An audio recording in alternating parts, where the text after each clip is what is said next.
assault allegations, and wedding celebrations. This is the midweek wrap-up. We have... NXT is very much riddled with who attacked Aleister Black. We actually open up with William Regal talking about how he has a legal team here. He's doing the internal investigation of the NXT roster, and we have a series of people that end up kind of coming to the office. We'll talk about that here in just a second, because we had Johnny Wrestling come out, and he's still busted up from his match with Tommaso. And not to be confused with Joey Wrestling. No, he was in a wedding party later on. We'll talk about that on Lucha. But Johnny Wrestling, or Johnny Gargano, whichever one you want to call him, he's still very disappointed in himself. Feels like he has become the thing that he's hated for so long. He thinks he's finally become Tommaso Ciampa. William Regal comes out and gets right in his face and says, I'm just going to be honest, and I'm going to ask you to your face, did you attack Aleister Black? And he's like, and he starts saying all these things that aren't really answers. This then brings out Velveteen Dream. Velveteen's like, the show shouldn't be about him, it should be about me. Velveteen ends up getting a crutch to the face. And then Velveteen actually ends up being one of the first people that we get questioned. We'll talk about it in a second, because first we had Dakota Kai defeat Aaliyah. Oh, by the way, we're also going to be getting Johnny Gargano versus Velveteen Dream next week. Dakota Kai defeating Aaliyah, go figure. And then we do have Velveteen Dream, who answers a few questions, essentially is kind of looked at, probably not a possibility. He ends up leaving. The Forgotten Sons are the next ones to be questioned. Blake goes on a pretty in-depth reason as to how none of them could be a suspect, but talks about how that they've been wanting to get this face-to-face with William Regal, and Regal says, well, you've got it, and then next week you will have a tag team match. So we'll get the official TV debut of the Forgotten Sons. Yeah. Then we had what was supposed to be Raul Mendoza versus EC3, ended up being Lars Sullivan, just ruining everybody's day. Yeah, jerk. He attacked EC3 in the back, and then Raul ended up having... It wasn't a match. It was just the destruction of Raul Mendoza. And I continuously feel so sorry for Raul Mendoza. Nikki Cross was the next to be questioned, and we left with more questions than answers with Nikki Cross. She spun around in a chair. She answered the phone. She really liked Bianca's jacket because it was sparkly. And so now I think somewhere down the line we're going to get Bianca versus Nikki. Don't know for sure. It's potential. Essentially, Nikki wants to play and Bianca wants a title shot, so something will happen. Speaking of titles, Tommaso Ciampa had a little promo talking about how he said a year ago that he would be the most sadistic SOB in NXT. He's done that, he did. And now he is the NXT champion. So NXT is now his home. Keith Lee defeated Luke Menzies. He was a big old boy from the UK. Kairi Sane will be live next week, her first TV appearance since winning the NXT Women's Championship. And in 2 weeks, we'll have Oney Lorcan and Danny Burch making their return to NXT TV. But in our main event, we had the Undisputed Era defeat Pete Dunne and Ricochet due to a mistimed dive from Pete Dunne taking out Ricochet, and Pete Dunne then being the victim of two Undisputed Era finishers, and then just a continuous beatdown from all three members. But then Undisputed Era were run off by the War Raiders. Woo. That's how excited he is for War Raiders. So yeah, Undisputed Era still not making friends. Then we go to Lucha Underground, where we open up with Joey Wrestling joining the rest of the Worldwide Underground as they set up for the wedding between Taya and Johnny. Ricky ends up getting his air guitar stolen, and it's given to Joey Wrestling. That's Joey Mercury, for anyone who's keeping score. And Ricky Mundo ends up becoming the ring bearer. And Rose is like, you should just do what I said. And then Johnny and Joey reunite their old tag team name, M and Upside Down M. Yeah, I remember that. Mundo and wrestling. Yep. Jake Strong defeated Drago, tried to use the nunchucks to break the ankle. I was all over this match. The segment was going great until he tried to incorporate the nunchucks into the ankle lock. He was essentially just doing an ankle lock to the nunchucks, and while holding Drago's foot. He was hugging Drago's leg. He was with the nunchucks, but luckily he could not hug that leg too long because Aerostar came out and saved Drago. Yeah, Drago's foot was dangerously close to falling in love. Jake Strong is just becoming a pervert. He just hugs people's legs too hard. Yeah, he's just trying to find love in all the wrong places. One day somebody's foot will fall in love with him. All right. Zach Gowen. Sorry, what's that? No, Zach Gallen's one of those guys I'm waiting to see pop up on Lucha Underground. He'd be great. He just seems like somebody they'd want. Yeah. Let's get the handicap heroes on Lucha Underground. I think that'd be fantastic. Exolicious defeated Jack Evans in a no Moss match with a little help from both Ivelisse and Joey Ryan, mostly because neither of them wanted Jack to kill Exo. Yeah. There were multiple times where Jack tried to kill Exo, but he didn't. And now we have a new, very eclectic trio that will potentially face the Reptile Tribe for the Trios Championships. I hope so. Can you imagine? I can. I mean, I'm imagining it right now. It's a little. I don't know. Is it weirder than Ivelisse, Havoc, and Helico? Yes. Yes, it is. Okay. And then, so just before we had the wedding, just the sheer amount of baby oil that Joey Ryan uses on himself makes everything weirder. Yeah, true. And then don't even get me started on where he sticks the lollipops. Okay, we're moving on. So the groomsmen were all getting together. They were ready for the wedding. Jack comes scooting by, and PJ tells him to put his tux on, and he's like, I don't think Jack's gonna make it. So yeah, hard to put a tuxedo on when you're paralyzed from the waist down. Yeah, even though he tapped out to an arm bar. Yeah. Continuity. I'm pretty sure that the arm that didn't get hurt was the only appendage that was actually moving. Yeah. Everything else. Apparently that arm was actually the sensory receptor for the rest of his body. That was broken, and everything else just went dead. Lucha Underground logic. But yeah, the groomsmen were all together. Essentially, Jack's not going to make it. And Ricky asks if he can take a spot, and he goes, No, you can't. So Ricky's like, okay. And Rosa's like, well, now you have to do the thing that I told you to do, which was clip the lock on the freezer that holds Matanza. You can guess what's happening next. So then we had the wedding of Slamtown. There were strange comments from Brenda. It was the master of ceremonies and Famous B. There was a gift of tacos for everyone from Antonio Cueto, and ring the bell. Yeah, the Taco Bell. It took us a couple of minutes to realize that, but we got there.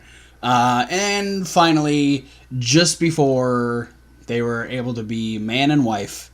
It was man and holy shit, what is that? Holy shit, what is that? And it was Matanza coming in to ruin everybody's day.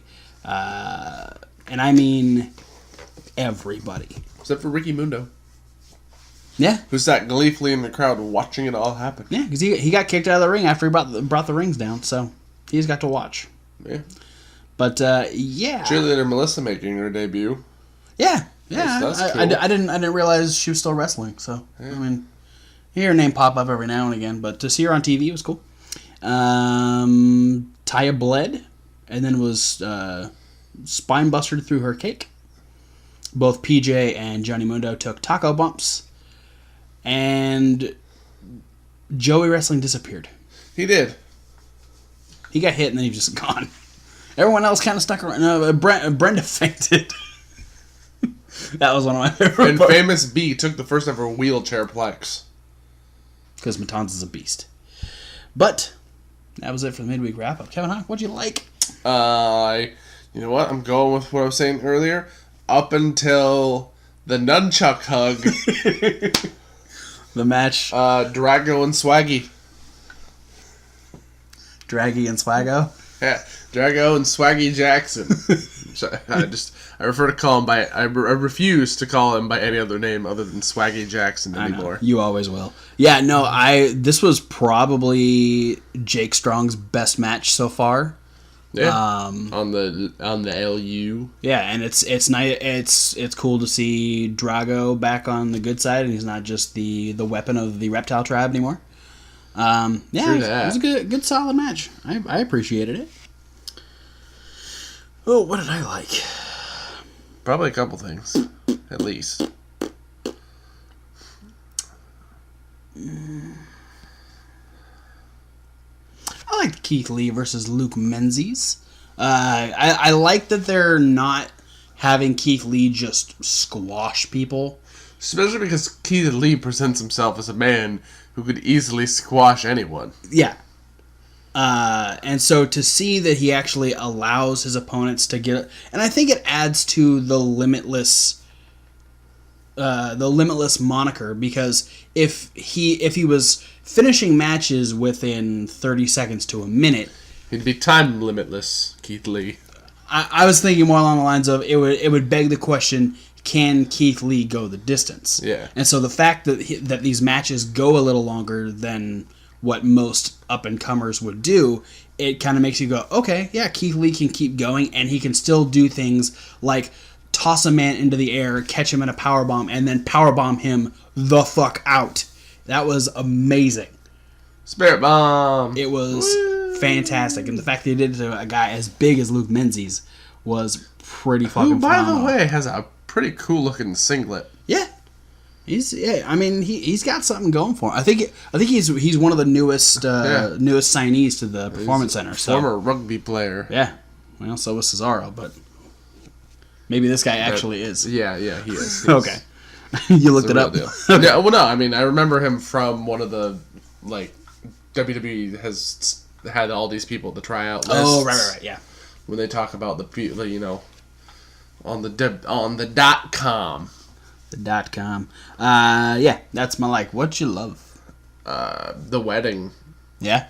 Lucha Underground's getting my like and my love this go around. All right. The wedding, you know, because we talked about it, it's like, you're like, oh, do you think this wedding's gonna go off without a hitch?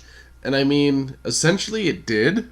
Almost. It was the end of the wedding, you know. It was one word from going off without a hitch. Yeah, I think we can just chalk it up to the fact that Famous B was a bitch and couldn't finish it. Yeah. He literally only had to say like two more words. Yeah. And it would have been finalized. Yeah. I guess technically it is. Yeah, absolutely. It really is finalized. But look at the rings they said I do. Yeah. It was just a formality, to be completely honest. Yeah. So yeah, I mean, it did kind of go off without a hitch. It just, you know, Matanza was mad he wasn't invited to the reception. Apparently. And I'll always be a fan of Taya covered in cake. I'm not gonna lie. Yeah, no, it was a fun segment overall for everyone. I think everyone had a really funny part to add to it, and it was good. These fine ass people. Famous B.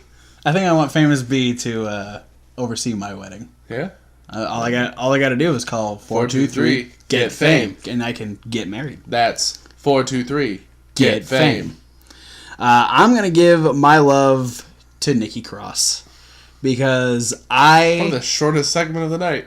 I was laughing so hard the whole time, just like William Regal just wants some answers, and Nikki is not giving him anything other than a fucking headache, and just her.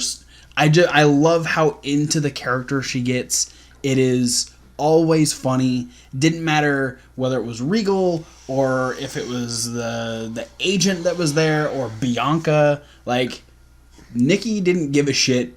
And then at the end, like she sits back in the chair and she looks at Regal and she goes, "Any more questions?" He goes, "Yeah, I have a lot of questions, and it was so funny, and it was probably my favorite part of the whole night of investigations.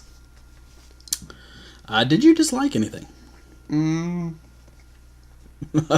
Other than the nunchuck ankle lock. I mean, did I? I don't know. I didn't. My biggest complaint is just all those tacos got wasted. Yeah. Yeah. As a man who's visibly a fan of food, especially if you ever see me stand up on the other side of this table, which you don't often.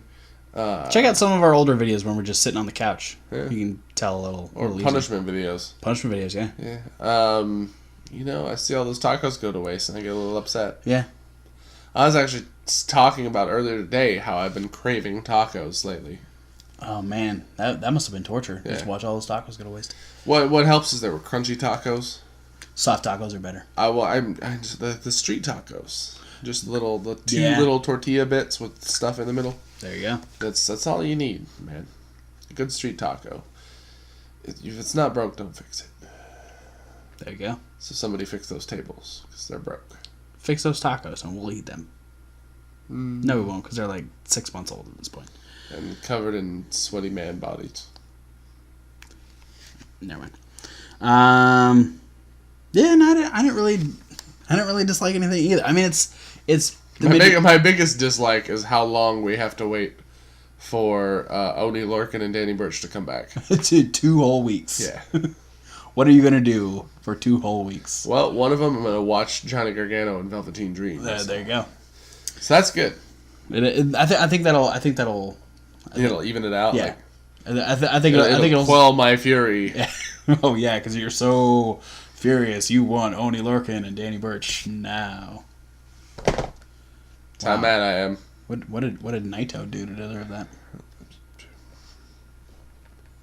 Wrong place, wrong time. Yeah, pretty much. You need to learn how to channel your rage in a different. Oof. Okay, draws.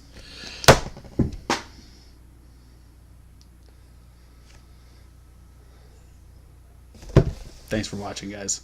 Don't forget to like, comment, and subscribe. Click those links down below.